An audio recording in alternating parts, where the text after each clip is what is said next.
Hello friends, मेरा नाम प्रसाद है और पिछले वीडियो में हम लोग ने देखा था कि कैसे हम लोग म्यूचुअल फंड में इन्वेस्ट कर सकते और उसके लिए जो बेसिक्स थे वो आपके सामने मैंने रखे थे। तो अभी चलेंगे कि अगर हमको डायरेक्ट इक्विटी में डायरेक्ट स्टॉक्स खरीदने हैं, उसमें इन्वेस्टमेंट करनी है, तो हमारी क्या स्ट्रेटेजी होनी चाहिए या फिर हम लोग कहाँ से शुरू करें।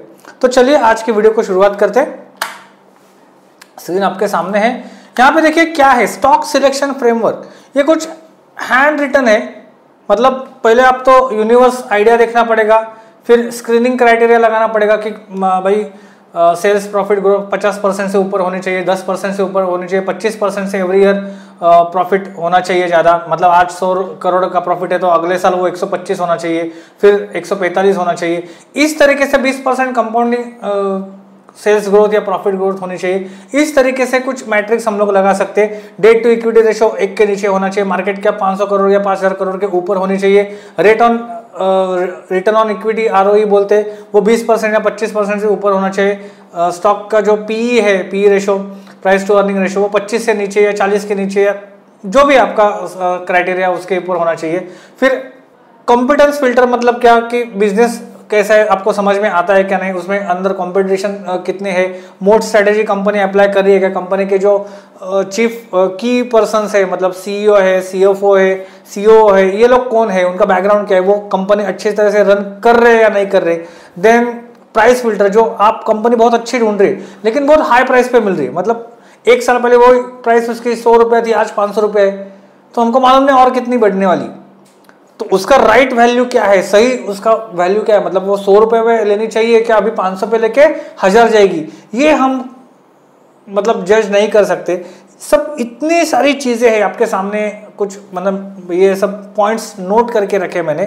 और इसमें high quality business, owner oriented business और वैल्यूएशन, राइट वैल्यूएशन में ये बिजनेस मिलना चाहिए।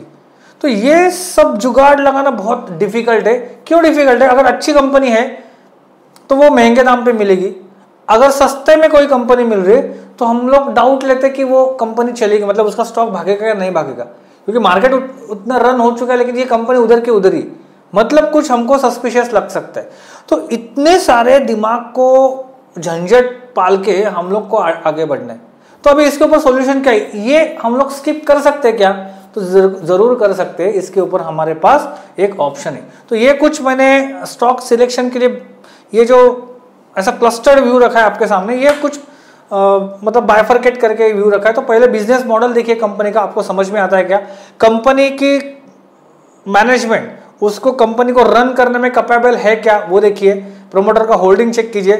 फिर कंपनी को एडवांटेज कुछ चीज का है, जैसे मतलब EV का अगर बोलबाला है तो समझ जाइए कि जिसके पास EV का प्लेटफॉर्म है, मतलब इंफ्रास्ट्रक्चर है कि भाई वो सोलर एनर्जी जनरेट कर सकती है, विंड एनर्जी जनरेट कर सकती है, तो कुछ उसमें ग्रोथ हो सकती है।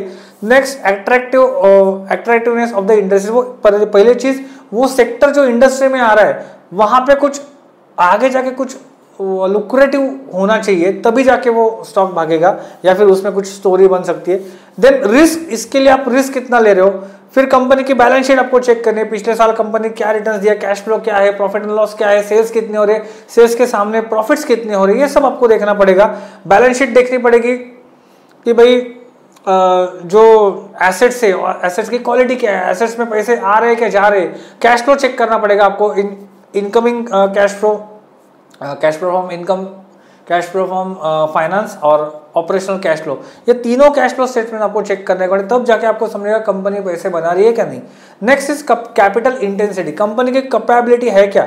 अगर कंपनी को खुद को आगे बढ़ना है और इसलिए कुछ इन्वेस्टमेंट करनी है तो कंपनी के पास कैपेसिटी है क्या, बड़ी ग्रुप की कंपनी है या फिर कंपनी को बाहर से सपोर्ट लेना पड़ रहा है और उसके लिए अगर कंपनी को पैसे रेज करने पड़ेंगे तो खुद के बलबूते पे वो कर सकती है या फिर वापस उसको लोन लेना पड़ेगा। अगर लोन लेती है तो लोन का जो मतलब उसके ऊपर इंटरेस्ट जो कंपनी को पे करना पड़ेगा वो प्रॉफिट के सामने कितना परसेंटेज है, इंटरेस्ट कवरेज रेशो कितना है, ये सब चीजें आपको देखनी पड़ेगी।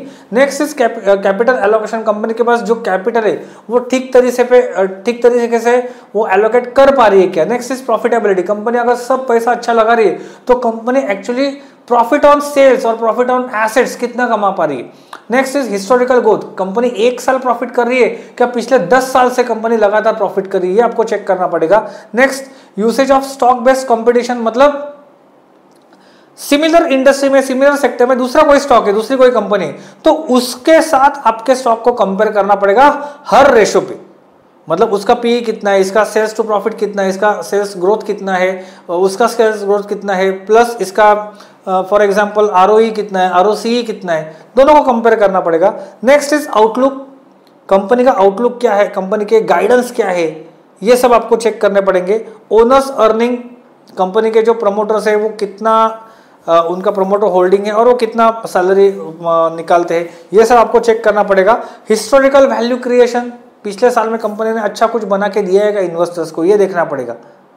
और ये सब जानने के बाद आप एक सही स्टॉक के ऊपर आओगे, सही कंपनी के ऊपर आएगी। अभी चीज इसके बाद इंटरेस्टिंग है कि आपने ये सब 15 स्टेप्स कर दिए, बहुत अच्छे से कर दी, और आप एक कंक्लूजन पे आ गए कि आपको एक अच्छी कंपनी मिल गई है, 4-5 कंपनी मिल गई।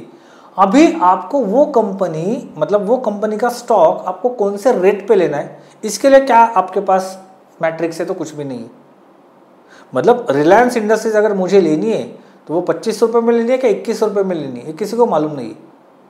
और हर दाम में, हर भाव में there are sellers and buyers, क्योंकि जो 2500 में ले रहा है उसको लग रहा है वो 25 से 27 हो जाएगी, इसलिए वो ले रहा है, और दूसरे को लग रहा है कि 25 से वो नीचे 2100 आएगी तभी वापस मैं खरीदूंगा, इसलिए वो बेच रहा है।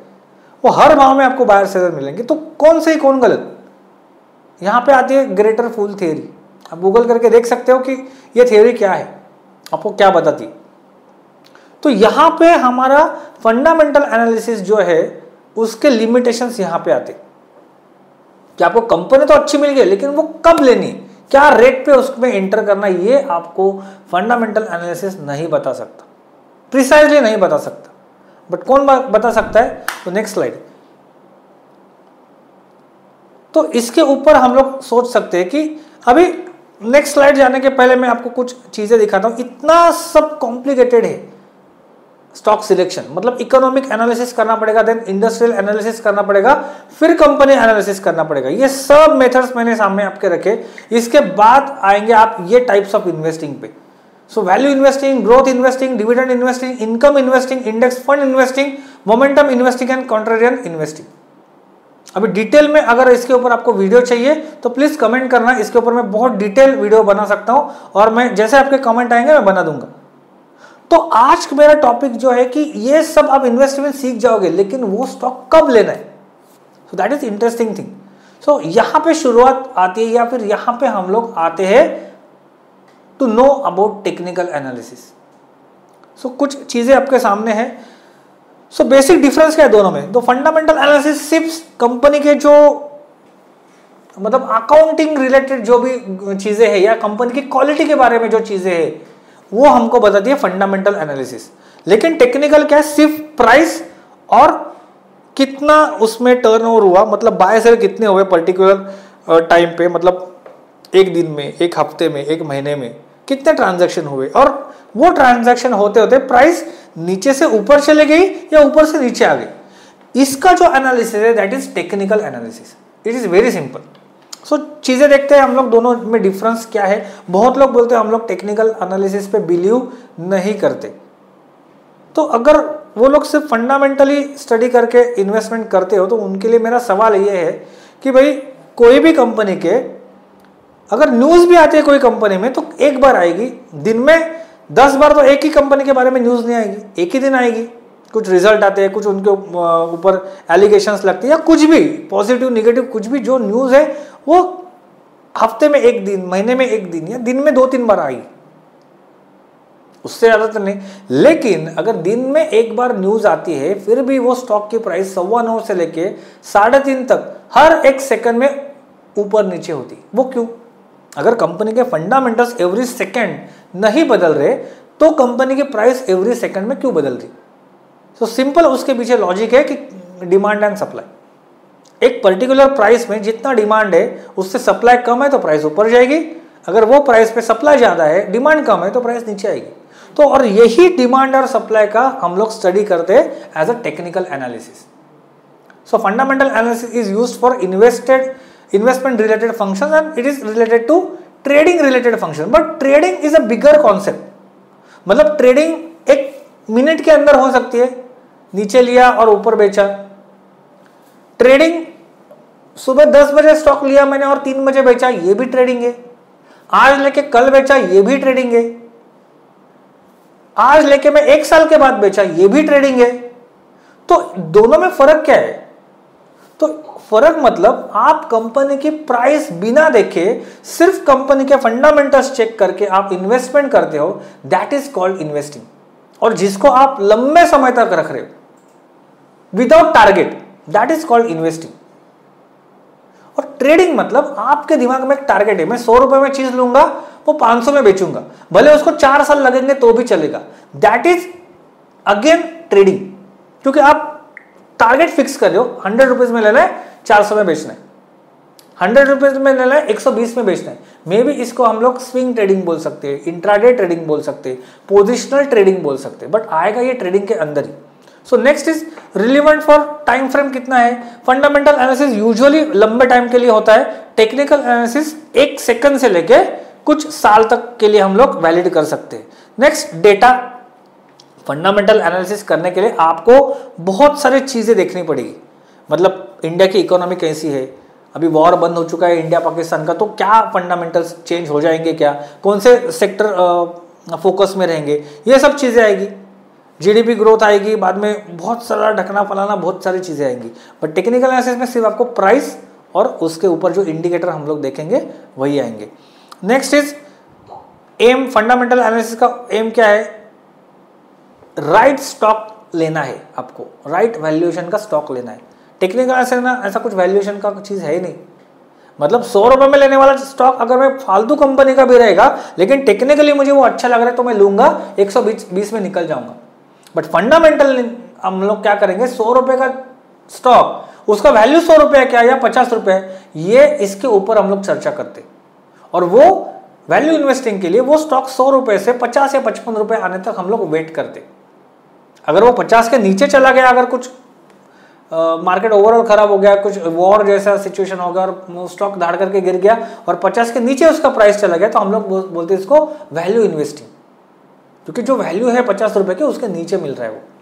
जैसे हम लोग बाजार में कुछ सेल लगता है अच्छी चीज का और हम लोग जाके ले लेते, क्योंकि वो चीज नॉर्मल मार्केट में 100 रुपए में मिलती है, वो 80 रुपए में मिलेगी, हम लोग बोलते हैं 20% डिस्काउंट में मिल रहे। उसी तरीके से वैल्यू इन्वेस्टिंग होती। नेक्स्ट इज डिसीजन मेकिंग कैसे करेंगे हम लोग, इवैल्यूएशन या वैल्यूएशन निकाल के डिसीजन करते हैं फंडामेंटल एनालिसिस में। लेकिन टेक्निकल पे क्या करते हैं, प्राइस एक्शन और जो मार्केट का ट्रेंड है उसके ऊपर हम लोग निर्भर रहते। मेथोडोलॉजी क्या है फंडामेंटल एनालिसिस में, आपको financial data, industrial data, economic outlook, ये सब चीजें देखनी पड़ेगी। टेक्निकल एनालिसिस में सिर्फ आपका साइकोलॉजी का काम है, मतलब वो टाइम पे अगर ब्रेकआउट है तो हम लोग ब्रेकआउट के साथ जाएंगे, डिमांड ज्यादा है तो नेचुरली बाइंग की मेंटालिटी रहेगी, ये सोच के हम लोग एक्शन ले सकते। Next is data source from. Fundamental analysis के लिए आपको डेटा कहाँ से मिलेगा, तो economic reports, industry statistics analysis, उनके ब्रोकरेज हाउस के रिपोर्ट्स, देन फाइनेंशियल स्टेटमेंट्स, मतलब जैसे मैंने बताया कि बैलेंस शीट है, प्रॉफिट एंड लॉस है, कैश फ्लो स्टेटमेंट्स है, ये सब चीजें आपको बताएगी कि क्या चल रहा है कंपनी के अंदर, तो वो आपको पढ़नी पड़ेंगी पूरी। लेकिन टेक्निकल एनालिसिस में क्या है, कोई भी वेबसाइट टेक्निकल प्रोवाइड करने वाला जाओ, वहां पे आपको पूरा डेटा मिल जाएगा।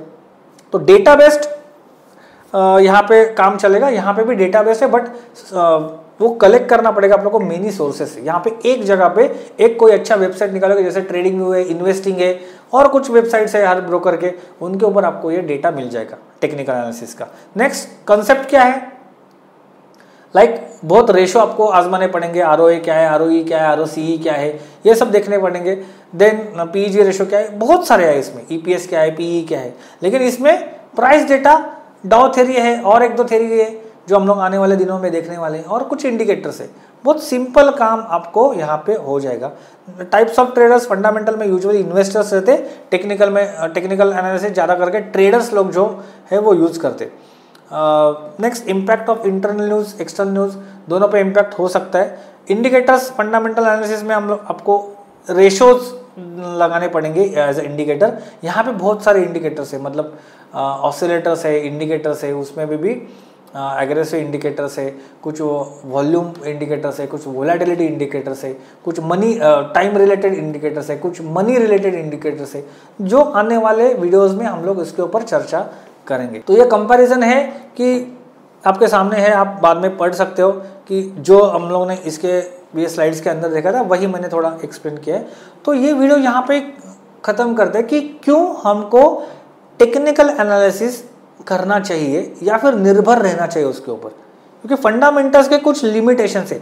एक ही लिमिटेशन है टेक्निकल एनालिसिस का, वो ये लिमिटेशंस के कोई टेक्निकल एनालिसिस आपको लॉन्ग टर्म का टारगेट यहाँ पे नहीं बता सकता। कितने भी अच्छे चार्ट्स रहने दो, चार्ट को कुछ लिमिटेशन है, मतलब 100 की चीज 400 होगी या 4000 हो सकती है, ये चार्ट आपको नहीं बताएगा। बट वो चीज 100 रुपए में लेनी चाहिए नहीं लेनी चाहिए, अगर लेते हो तो आपका स्टॉप लॉस क्या होना चाहिए, ये चीज आपको टेक्निकल एनालिसिस में देखने को मिलेगी, जो फंडामेंटल एनालिसिस आपको स्टॉप लॉस लेवल नहीं बता सकता।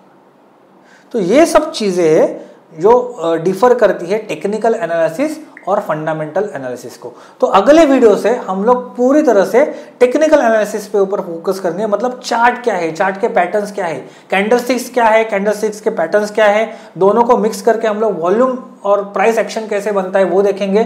फिर कुछ इंडिकेटर्स, ऑसिलेटर्स, इसके ऊपर चर्चा करेंगे और फाइनल एक कंक्लूजन पे आएंगे कि कैसे ट्रेड करना है। तो आइए वीडियो को यहाँ पे ही खत्म करते, बने रहिए हमारे चैनल के साथ अगले वीडियोस के लिए। Thank you.